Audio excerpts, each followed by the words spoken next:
I'm Seth. And I'm Jonathan. And welcome to No Experts Allowed. You know what we love? The Bible. You know what we don't love? When people use the Bible to scare or hurt others, instead of allowing it to transform them and their communities. So we're trying something different. Two Bible nerds hosting a podcast that isn't about technical details, but is about two simple questions. What's the story? And what's the point? One of us will prepare for the conversation. Let's call them the non-expert. The other will respond to the story as they hear it.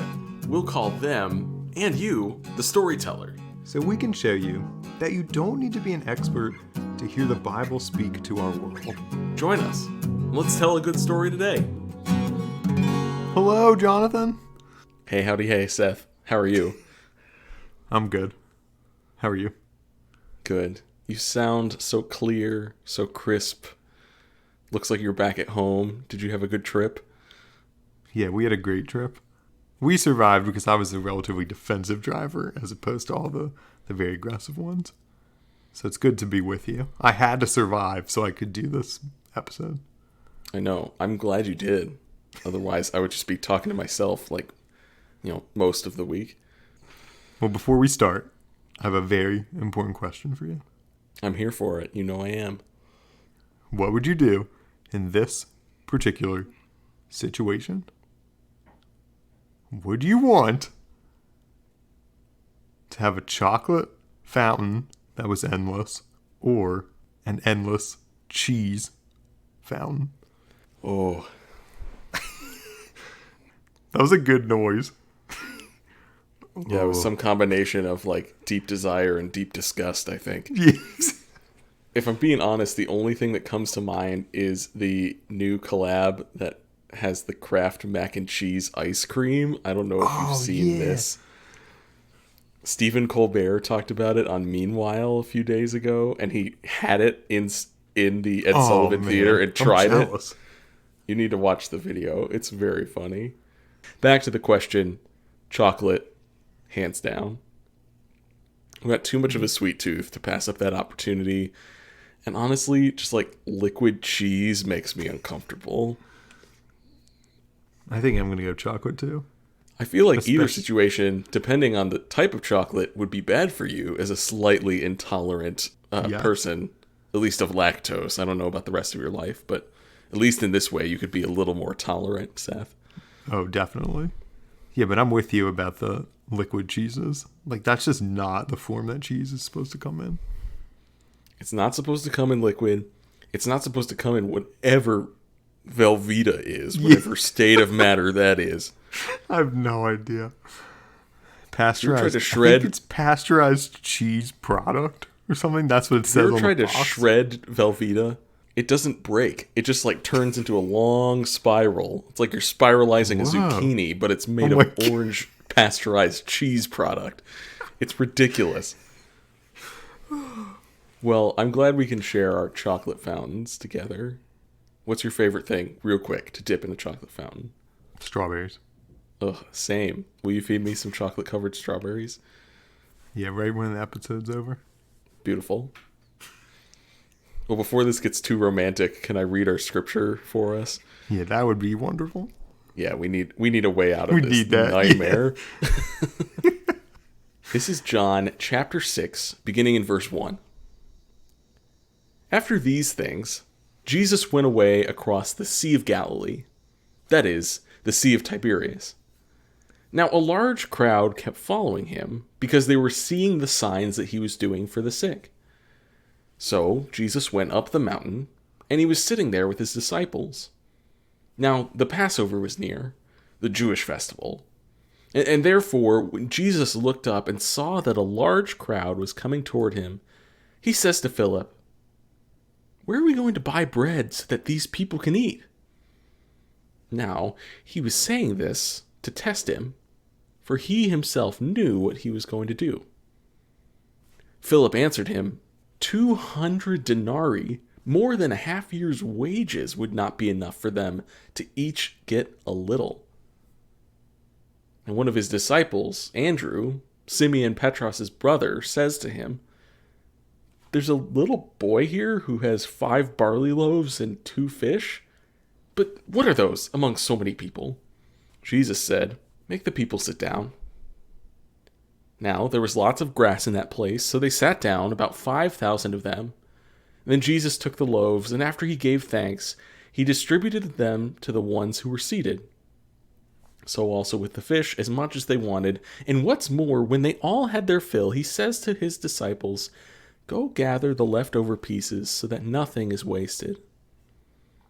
So then, they gathered them up and filled 12 baskets from the pieces of the 5 barley loaves which were left over by those who had consumed them. Then, when the people saw the sign which he had done, they began saying, "This is truly the prophet who is coming into the world."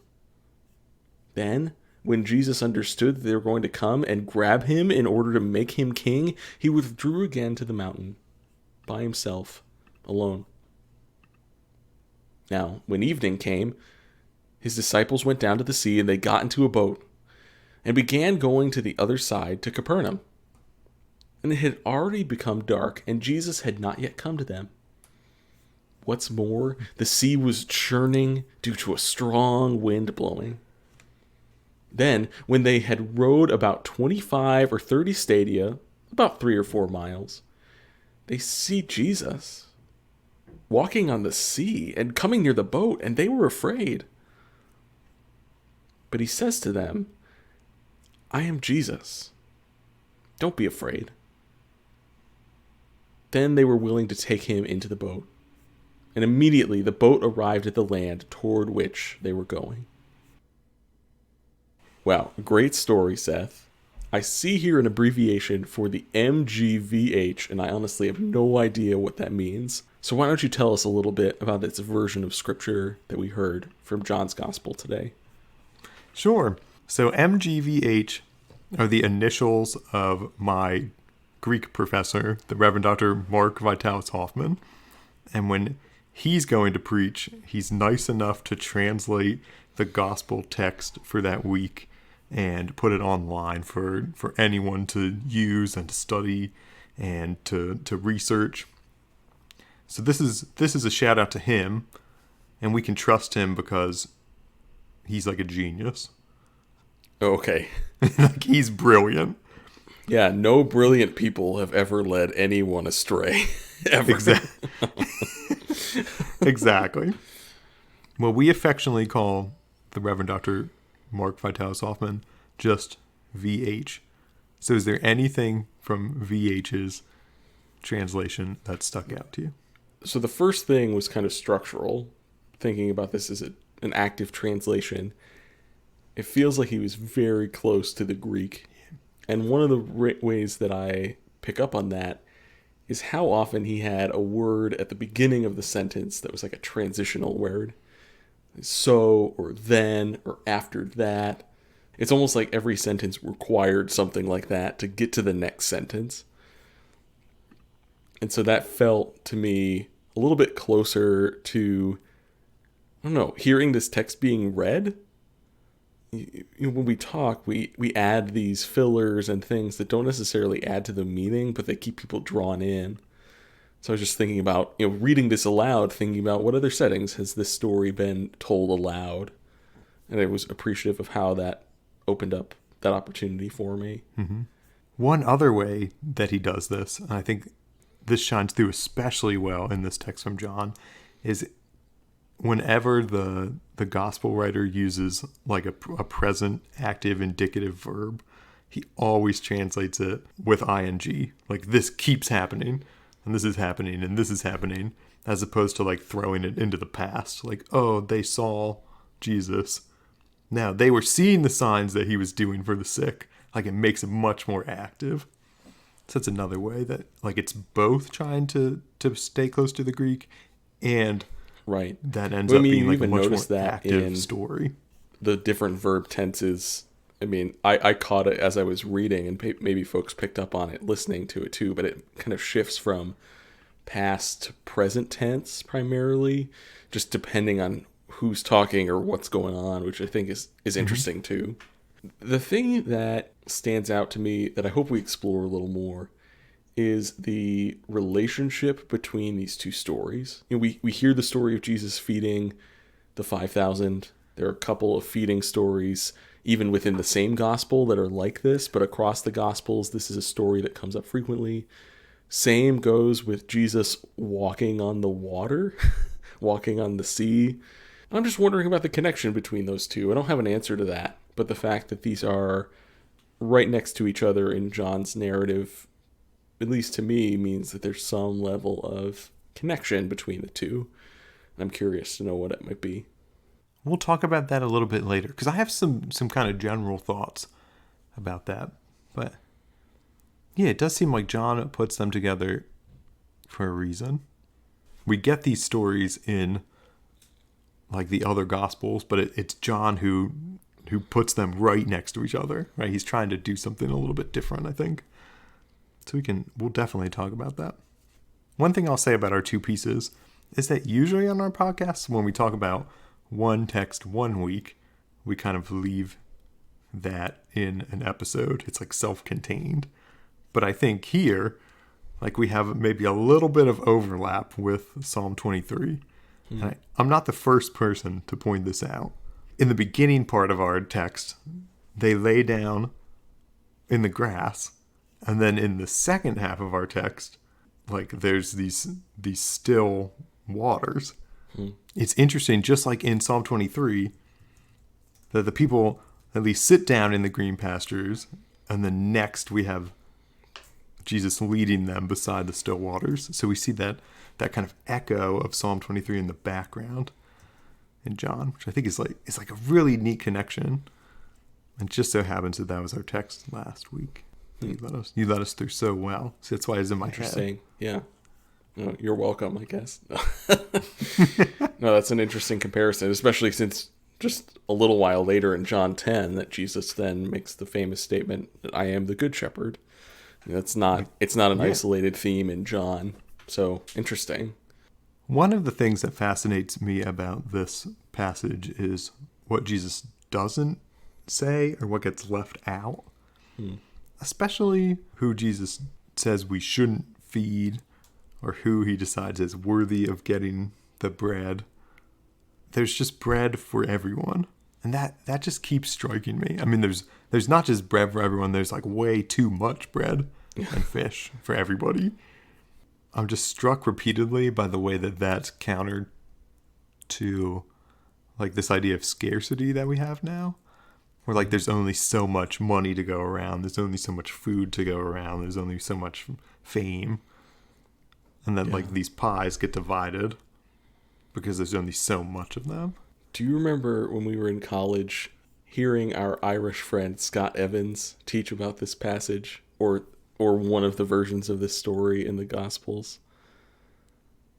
I might have just been captivated by his accent. That's true. So Scott is now the chaplain at, I believe, the University College of Dublin in Ireland. Just an incredible teacher and podcaster, all the things. Yeah. He talks about the miracle of this passage might be not that Jesus turns 5 loaves and 2 fish into however many loaves and fish he needs, but that Jesus' blessing and sharing, prompted by this small child who starts this sharing, starts a flood and a wave of continued generosity of people actually sharing the food that they had with them already, that they may not have been willing to share. I love that interpretation of this passage because it is no less of a miracle for 5,000 men plus the women and children who were with them to share enough to make sure that everyone had their fill and that there were 12 heaping baskets of bread pieces left over. Like, whether that is by the miraculous multiplication of Jesus' hands or by the generosity of the crowd that Jesus provokes, it is a miracle. And that's just something that always sticks with me about this passage. Is that if it happened by I don't know, I just think of the Family Guy Jesus who makes ice cream sundaes appear with blue light that shoots out of his hands. And that's kind of the vibe I get from how I've often been taught about this passage, where it's just look at Jesus keeps breaking the bread, and it's just like more bread. Just keeps, It's yeah. like- It's like David Copperfield up here just making more stuff show up. It's like David Copperfield. Doesn't it feel more in Jesus's character though to cultivate a miracle within the community and among the people with whom he's serving? I don't know. That's just me. I wrestle with this one a lot, but I think wherever you fall, like landing on the fact that a miracle's happening here is really important. If we want to think of this story as like Jesus miraculously just multiplying bread, we end up with a lot more questions. Like, how does that happen? Like when he holds the bread and breaks it in half, like does the rest of the loaf fill in and then he just keeps doing it, right? Like we're left with a lot more questions than if we just read this as people who keep like sharing from what they brought with them. Yeah. Yeah, and I think that gets right at the scarcity idea that you're talking about, Seth. Is like everyone coming into this crowd, nervous about what little they have. And this simple act of generosity that Jesus then blesses and perpetuates becomes enough for people to realize, hey, maybe there is enough. Maybe there's more than enough. And that framework and that comparison, that shift just speaks, I don't know, it resonates on a really deep level in a lot of ways today, about moving away from a scarcity mentality and mindset. It's interesting for me to think about what really is scarce and the ways that we treat that as unlimited. And then there's some things that are actually unlimited. Yeah. That we treat the opposite, right? That we treat like, oh, there's only so much of that to go around. Like I'm thinking particularly of like natural resources that we just keep exploiting and exploiting. Like thinking like, well, that's just always going to keep being here. But that's actually not true. That one's scarce. Right. And then the opposite is like, oh, well, I only have so much affection that I can give. Like I have to like meter it out somehow. Yeah. But that's not true. Like I can just keep, I hope I can just kind of keep conjuring it. And somehow it seems like, at least for me, that like the more I keep pulling that from myself, the more I keep giving of myself, somehow like the more there is to keep giving. My cup keeps filling up somehow. And overflowing, to go back to Psalm 23 again.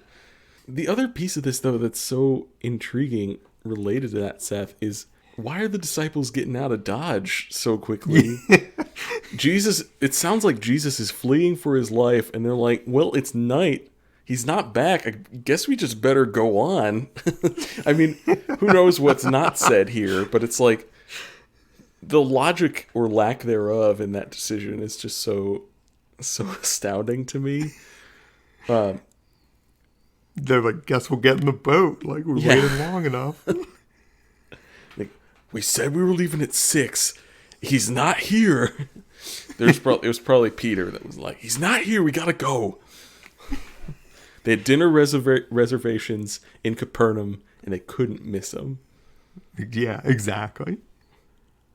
Is the way that the disciples thinking, like it also kind of like a form of scarcity? Like we only have so much time. Yeah. We got to get going.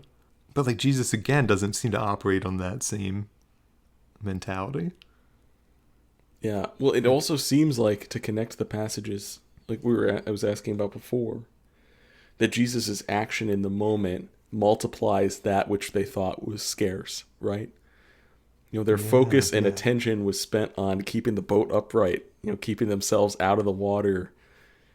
And all of a sudden, what Jesus is doing is drawing all of their focus and attention to someone doing something they've never seen before.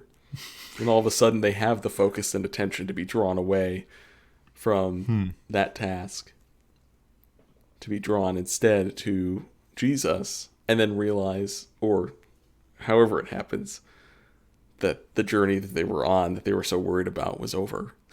And they were on the other side. It's amazing. I don't know. That might be, maybe I'm reading into that connection because of what we're talking about with scarcity, but I think I'm with you. I think there's something scarcity oriented about what the disciples are thinking about that prompts them to go and kind of leave Jesus hiding in the woods. Yes. But It feels like we're right on the verge of a conversation about what's the point. Yeah, I think we are too. So Yeah, we've been dancing right on the line, like we sometimes do. yeah. So what do you think?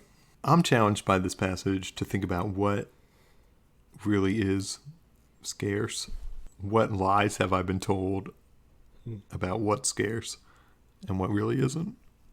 Like, it seems like even, like, sometimes I fall into the same trap that the disciples do, that there's, like, a scarcity of food. Like, I go to the grocery store, and I'm like, oh, I can only buy, like, there's only so many items. But that whole store's full, right? I mean, at least where I live, in my position, let me be clear, there's more than enough food to go around. And then I'm like rationing my own food. Yeah. But the reverse is unfortunately true, that in some places there's obviously a scarcity and that food isn't available. Like, how can we redistribute this in a way that's like more equitable? How can we start doing that then continues to reverberate, right? Like, how can we be the little boy who's like, hey, I got a couple fish and some loaves, and that seems to kind of break open this cycle. Yeah. I think what you said is really profound, Seth, is that there is enough to go around. We have ordered our systems, our production, our consumption in a way that doesn't let it get where it needs to go. Yeah. Like, I mean, we brought up the example, the one that comes to mind is strawberries. Like, folks earning starvation level wages so that we can dip our strawberries in our chocolate fountain and feed them to each other.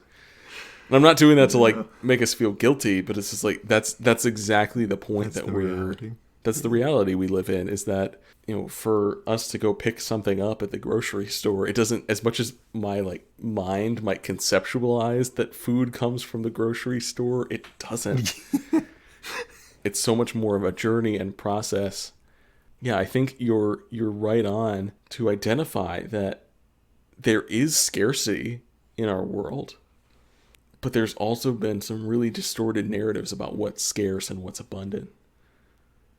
And so we think about food, we think about finances in a lot of situations. And again, this varies from person to person, but a lot of times people who have enough aren't willing to part with what they have because of trauma of their experiences that tells them that it might be lost at any second.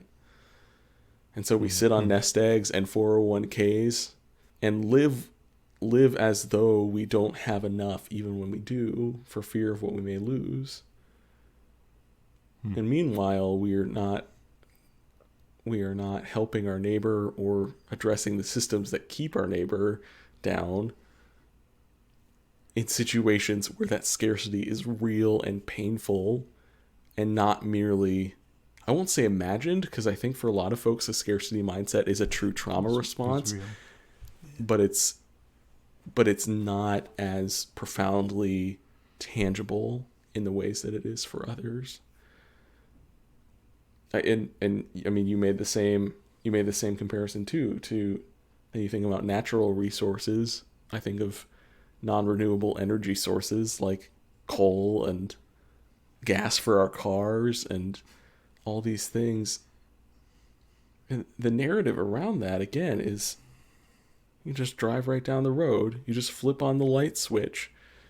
And so much of how the privilege of our world has ordered itself, barricades us from the realities of the costs of every decision that we make. When I came in here and have this conversation with you, I turned on 3 lights in this room. One to light overhead, one so that my background looks nice, and one so that my face is nicely lit for you to look at while we're on this Zoom call. And I just did it like it was nothing. But think of all that happened for all that to exist. All that has to happen, and how much we're shielded from. And it's so profound that Jesus is here undermining those ideas of scarcity and showing the power of what living in community can do to dismantle those narratives that have so distorted how we relate to the world and how we relate to one another. I love that it's a little kid who kind of offers or has this bread and this fish. I'm thinking of the ways that children like haven't been taught about these scarcity narratives. Like they've known that there's enough for them. But they haven't been informed by these trauma experiences, right? Because so far, maybe in this little boy's life, I'm filling in the gaps here, but in this little boy's life, there's been enough for him. And therefore, he can see that, like, oh, if I give of this, there will still be enough. And that's in fact what happens. Yeah. It's the adults, unfortunately, who are much more guarded. Right? Yeah. Yeah, that's interesting. I know that, like, globally, we are rich people. But do you remember when you realized that you weren't, like, wealthy? Yeah. And I mean, again, I obviously don't know your own background as well as I know my own, but, like, I have always had enough, have never really worried, but also know that my parents did a lot to make a little go a long way. There is a moment that comes up for a lot of people where you make the realization that I can't have what I want without some significant cost. And it's an important moment in growth. And what I so appreciate here is the outcome of these two stories is that everyone has enough. Yeah. Everyone has their fill.